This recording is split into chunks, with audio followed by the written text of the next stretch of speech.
மற்ற நேரத்துல தான் பயப்படாம போயிட்டோம், தொழுகையினுடைய நேரத்துல கூடவா பேணுதல் இல்லாம போச்சு நமக்கு? அல்லாஹ் அக்பர். தொழுகையினுடைய நேரத்துல கூடவா நமக்கு பேணுதல் இல்லாமல் போய்விட்டது? நீ அவனை பார்க்காவிட்டாலும் அவன் உன்னை தொழுகையில் பார்த்து கொண்டிருக்கிறான் என்று சொல்லும் போது, என் ரப்பு என்ன பார்க்கிறான் போது நான் எப்படி தொழுகையை அமைச்சுக்கிறணும்? ஸல்லல்லாஹு அலைஹி வஸல்லம் யுஸல்லி வஃபீ ஸத்ரிஹி அஸீஸுன் கஅஸீஸிர் ரஹா மினல் புகாய். அப்துல்லா ரலியல்லாஹு அவர்கள் அறிவிக்கக்கூடிய இந்த ஹதீஸ் அபூ தாவூதிலே பதிவு செய்யப்பட்டிருக்கிறது. நபி ஸல்லல்லாஹு அலைஹி வஸல்லம் அவர்கள் தொழக்கூடிய நேரத்தில் அவர்களின் புனிதமான நெஞ்சிலிருந்து அழும் சத்தம் சுவாசம் தடைபடுவதால் திருகையின் சத்தத்தை போல அழும் சத்தம் தொடர்ந்து வந்து கொண்டிருந்ததை நான் பார்த்தேன் என்று ஹஜரத் அப்துல்லா ரலியல்லாஹு அவர்கள் அறிவிக்கிறார்கள். அல்லாஹ்வின் நல்லடியார்களே, நம்முடைய தொழுகை எந்த நிலையில் இருக்கிறது என்பதை இந்த ஒரு ஹதீஸின் மூலமாக நம்ம ஆய்வு செஞ்சிடலாம். அல்லாஹ்வின் நல்லடியார்களே, எந்த தொழுகை சிறந்த தொழுகை என்று கேட்கப்பட்ட போது பெருமானார் அவர்கள் ஒரு முறை சொல்வார்கள், எந்த தொழுகை நீண்ட நேரம் தொழப்படுகிறதோ அந்த தொழுகை அப்படின்னு சொல்லுவாங்க. எந்த தொழுகையில தூருல் வக்த் இருக்கிறதோ, நீண்ட நேரமாக நின்று வணங்குகிறாரோ அந்த தொழுகை தலை சிறந்தது என்று சொல்வார்கள் பெருமானார் ஸல்லல்லாஹு அலைஹி வஸல்லம். நீங்க நல்லா பார்த்தீங்கன்னு சொன்னா ரசூல் ஸல்லல்லாஹு அலைஹி வஸல்லம் அவர்கள் அனைத்து பாவங்களும் மன்னிக்கப்பட்டவர்கள், பாவங்களிலிருந்து பாதுகாப்பை அடைந்தவர்கள். அப்படிப்பட்ட பெருமானார் ஸல்லல்லாஹு அலைஹி வஸல்லம் தன்னுடைய தொழுகையை இவ்வளவு சிரத்தையோடும் பேணுதலோடும் ஆக்கியிருக்கிறார்கள் என்றால் ஒன்றே ஒன்றுதான், ஹிப்புல்லாஹ், அல்லாஹ்வின் நேசத்தை தவிர, அல்லாஹ்வின் பயத்தை தவிர அவர்களுக்கு இப்படிப்பட்ட ஒரு சூழலை வேறு எதுவும் தந்து விடவில்லை. நம்மெல்லாம் பரவலாக கேள்விப்படுறோமா இல்லையா? கால் கடுக்க நின்று வணங்கினாங்க. அது மட்டும் அல்லாமல் அவங்க வஃபாத் ஆயிட்டாங்களோன்னு பிறர் நினைக்கக்கூடிய அளவுக்கு நீண்ட நீண்ட நீண்ட நேரம் ஒவ்வொரு நிலைகளிலும் இருந்திருக்கிறாங்கன்றதை நம்ம பார்க்குறோமா இல்லையா? குறிப்பாக சஜிதாவில்.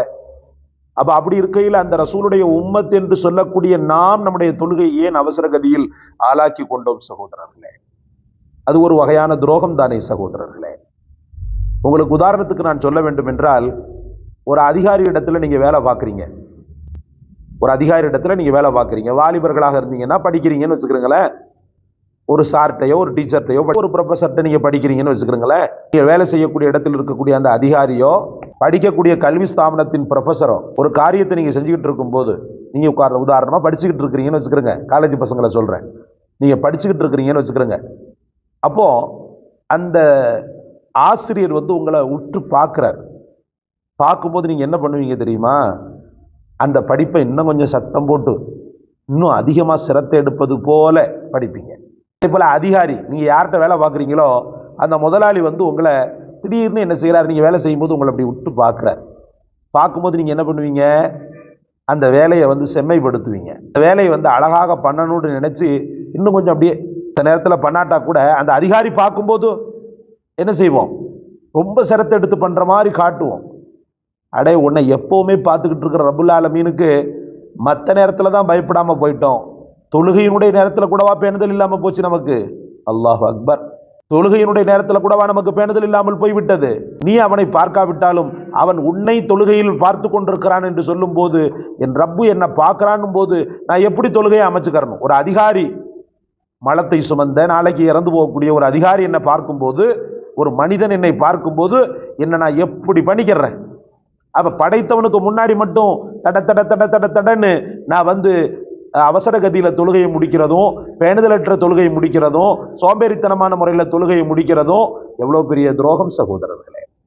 அந்த காலத்திலும் அந்த துரோகத்தை செய்துவிடக்கூடாது. அதனால்தான் அல்லாஹ் ரப்புல் ஆலமீன் வேதனையோடு அவன் தொழுகையை பழைய துணியை கசக்கி சுருட்டி எறிவது போல அவன் மூஞ்சிலேயே எறிந்து விடுகிறான் சகோதரர்களே.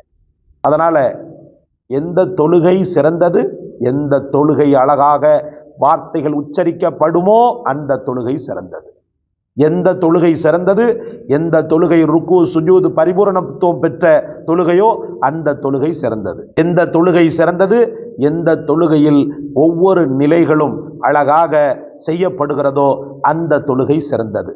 எந்த தொழுகை சிறந்தது, எந்த தொழுகையில் உள்ளத்தில் குப்பைகள் இல்லாத படைத்தவனுடைய எண்ணங்கள் மட்டும் வியாபித்திருக்கிறதோ அந்த தொழுகை சிறந்தது. வேண்டும் மட்டும், முடிந்த மட்டும் தொழுகை சிறந்தது. எந்த தொழுகை அமைதியாக ஒவ்வொன்றும் பார்த்து பார்த்து ரசித்து இறைவனை உள்வாங்கி செய்யப்படுகிறதோ அந்த தொழுகை சிறந்தது. அல்லாஹ் ரபுல் ஆலமீன் நம்முடைய தொழுகையும் உங்களுடைய தொழுகையையும் அப்படிப்பட்ட ஒரு மகோன்னதமான அவனால் ஏற்றுக்கொள்ளப்பட்ட ஆசீர்வதிக்கப்பட்ட தொழுகையாக ஆக்கி அருள்வானாக.